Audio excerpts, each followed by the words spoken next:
Good morning students. आज के इस वीडियो लेक्चर में आपका हार्दिक स्वागत है। आशा करती हूँ कि आप सभी घर पर होंगे एवं सुरक्षित होंगे। आज का जो हमारा टॉपिक रहेगा वह है प्लेटो का दार्शनिक राजा का सिद्धांत। इससे पूर्व हम प्लेटो का न्याय सिद्धांत पढ़ चुके हैं। आइए शुरुआत करते हैं आज के इस लेक्चर की।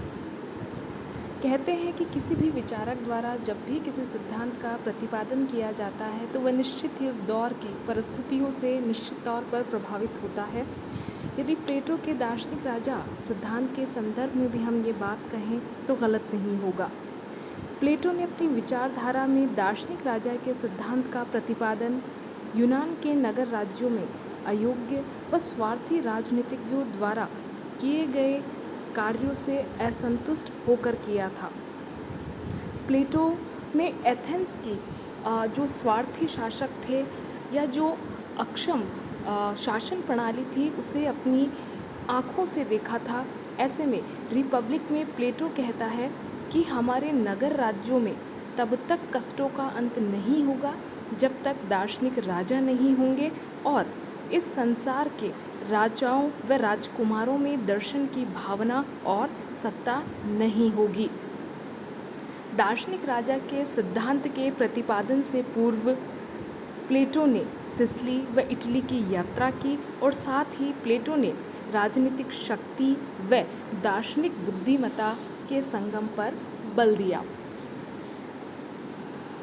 प्लेटो के संपूर्ण दर्शन का सार ही दार्शनिक राजाओं का शासन है। प्लेटो ने कहा है कि राज्य तभी आदर्श रूप प्राप्त कर सकता है जबकि उसका शासक योग्य, कुशल, ज्ञानी एवं निस्वार्थ दार्शनिक शासक के हाथों में हो। अतः हम समझ सकते हैं कि प्लेटो द्वारा प्रतिपादित शिक्षा सिद्धांत व साम्यवादी सिद्धांत और कुछ नहीं है बल्कि एक दार्शनिक राजा के निर्माण के उपकरण या अभिकरण मात्र है। प्लेटो का जो दार्शनिक राजा का सिद्धांत है वो कुछ मान्यताओं पर आधारित है। पहली मान्यता है आत्मा के 3 रूप हैं। इस संबंध में हम पूर्व में भी पढ़ चुके हैं कि प्लेटो आत्मा के 3 गुण बताता है, विवेक, साहस और तृष्णा या इच्छा, और इन्हीं के आधार पर राज्य के 3 वर्गों का निर्माण करता है। पहला दार्शनिक वर्ग, दूसरा सैनिक वर्ग और तीसरा उत्पादक वर्ग। विवेक दार्शनिकता का पर्याय होता है तो साहस सेना के रूप में और उत्पादक तृष्णा या इच्छा के रूप में होता है। प्लेटो कहता है कि जिस प्रकार विवेक किसी श्रेष्ठ व्यक्ति का पूर्ण स्वामी होता है, ठीक उसी प्रकार विवेक के प्रति दार्शनिक को भी आदर्श राज्य का शासक होना चाहिए। प्लेटो दूसरी मान्यता के रूप में कहता है जो अत्यंत प्रसिद्ध उक्ति भी है, जिसे लेकर बार बार परीक्षाओं में प्रश्न भी पूछे जाते हैं, सद्गुण ही ज्ञान है।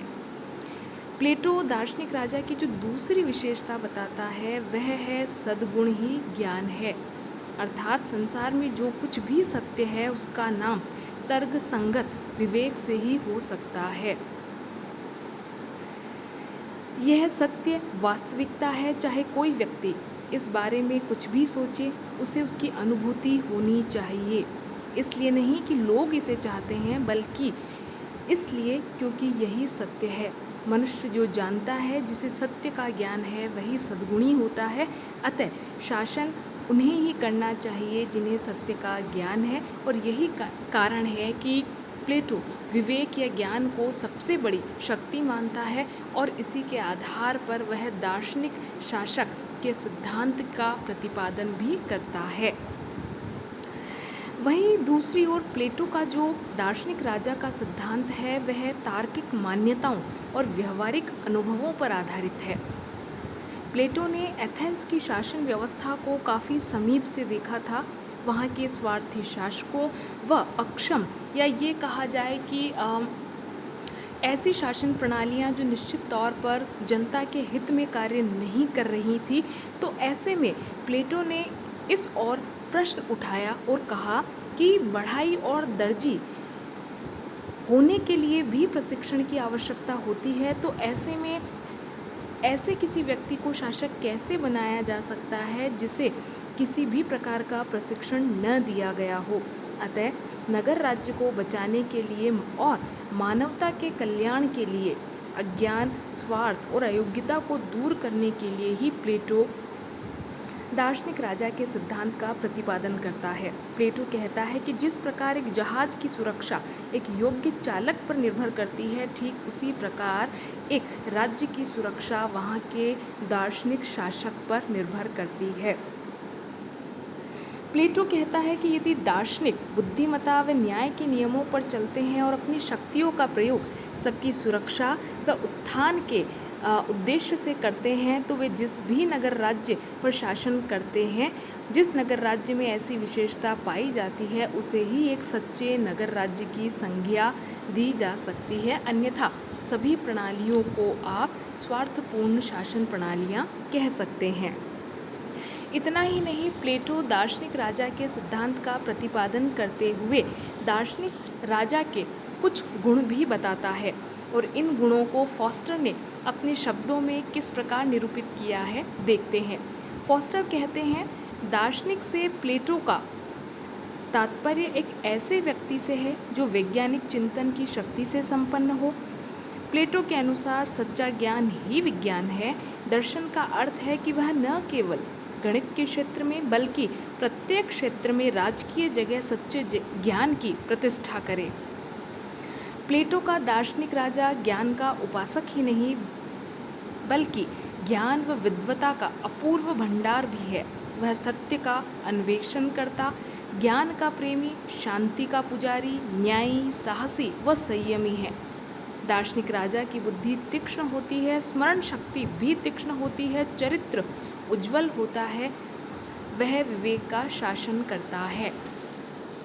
फॉस्टर की इस उक्ति से या फॉस्टर के इस कथन से हम दार्शनिक राजा के कुछ गुण बता सकते हैं। जैसे दार्शनिक राजा विवेक का प्रेमी होगा।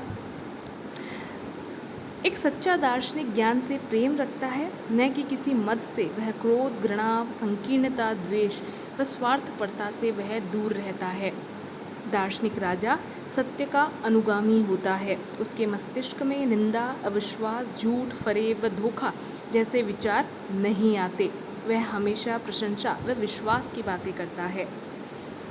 दार्शनिक राजा न्याय का प्रेमी होता है, अर्थात दार्शनिक राजा पूर्णतया किसी भी प्रकार के मत से जो होता है वह विरक्त होता है और वह सही मायनों में अपने राज्य में न्याय की प्रतिष्ठा करता है।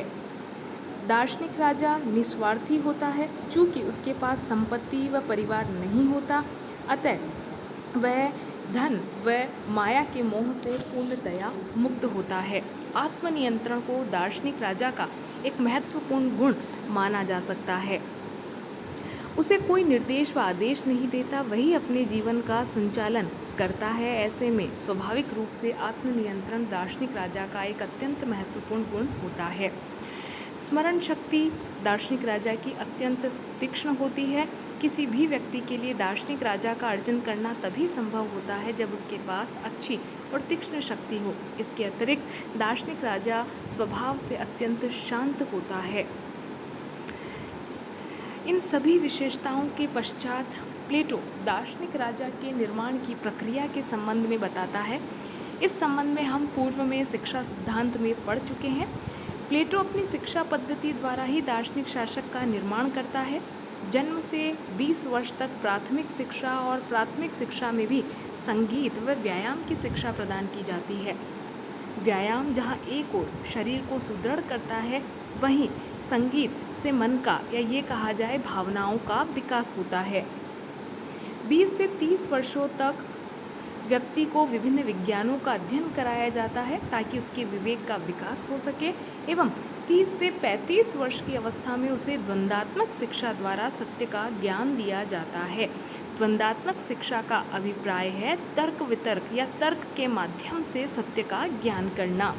35 से 50 वर्ष तक सैद्धांतिक ज्ञान को व्यवहारिक प्रयोग करने के लिए उसे संसार की प्रयोगशाला में विचरण करना पड़ता है। अतः उसे सोने की भांति तपाया जाता है ताकि वह भविष्य में भ्रष्ट व खोटा ना हो सके। तो आप समझ सकते हैं कि प्लेटो किस प्रकार अपनी शिक्षा प्रणाली के माध्यम से दार्शनिक राजा का निर्माण करता है। यही नहीं, प्लेटो दार्शनिक राजा के कुछ कर्तव्य भी बताता है। इनमें मुख्य कर्तव्य इस प्रकार हैं। सबसे पहले प्लेटो कहता है कि प्रत्येक व्यक्ति को उसकी आत्मा के गुण के अनुसार कुछ विशिष्ट कार्य सौंपे गए हैं। अतः दार्शनिक राजा का यह कर्तव्य है कि वह देखे कि उनका संपादन ठीक प्रकार से हो रहा है या नहीं। दूसरा महत्वपूर्ण कर्तव्य जो दार्शनिक राजा का है वह है कि दार्शनिक राजा यह देखे कि भावी शासकों की शिक्षा का उचित प्रबंध व संचालन हो रहा है या नहीं। उन कविता, नाटकों, कला व साहित्यों पर प्रतिबंध लगाए जो कहीं न कहीं अनैतिकता का बीजारोपण कर सकते हैं। दार्शनिक राजा का तीसरा एवं प्रमुख कर्तव्य है कि वह धार्मिक विश्वासों को नियंत्रित करे। दार्शनिक शासक समस्त धार्मिक विश्वासों को अपने राज्य के लिए एक विश्वास नियमावली बनाने का कर्तव्य भी प्रदान करता है। प्लेटो के दार्शनिक राजा के कर्तव्यों की ओर इंगित करते हुए सेबाइन लिखते हैं, रिपब्लिक का वास्तविक महत्व स्वतंत्र बुद्धि का महत्व है। वह स्वतंत्र बुद्धि न तो रूढ़ियों से मर्यादित होती है न ही मनुष्यों की गुणवत्ता से। प्लेटो न केवल दार्शनिक राजा के कर्तव्य बताता है वरन दार्शनिक राजा के ऊपर कुछ प्रतिबंध भी लगाता है, जैसे राज्य में धन और निर्धनता के प्रवेश को रोकना, राज्य की सीमा में कमी या वृद्धि को रोकना, न्याय प्रशासन को कायम रखना व शिक्षा पद्धतियों को बनाए रखना। किंतु इन समस्त शक्तियों के पश्चात भी जो प्लेटो का दार्शनिक शासक है वह निरंकुश नहीं होता, स्वामी नहीं सेवक होता है। उसे कतिपय मर्यादा में भी रहना होता है और उसे आदर्श राज्य के मौलिक सिद्धांतों का पालन करना पड़ता है। लेकिन प्लेटो के इस दार्शनिक राजा सिद्धांत की आलोचना भी की जाती है और इसे दार्शनिक शासक का निरंकुशतावाद की संज्ञा भी दी जाती है और कई विचारक प्लेटो के दार्शनिक राजा के सिद्धांत को अव्यावहारिक भी कहते हैं।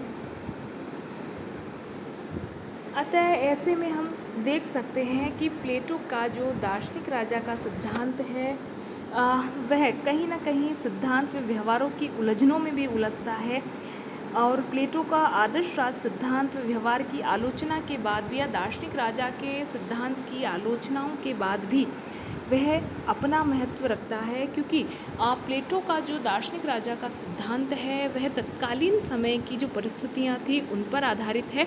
अतः इस सिद्धांत का जो विश्लेषण है या इसका जो समालोचनात्मक अध्ययन है वो उस समय की परिस्थितियों के संदर्भ में किया जाना चाहिए, न कि आज की परिस्थितियों के संदर्भ में।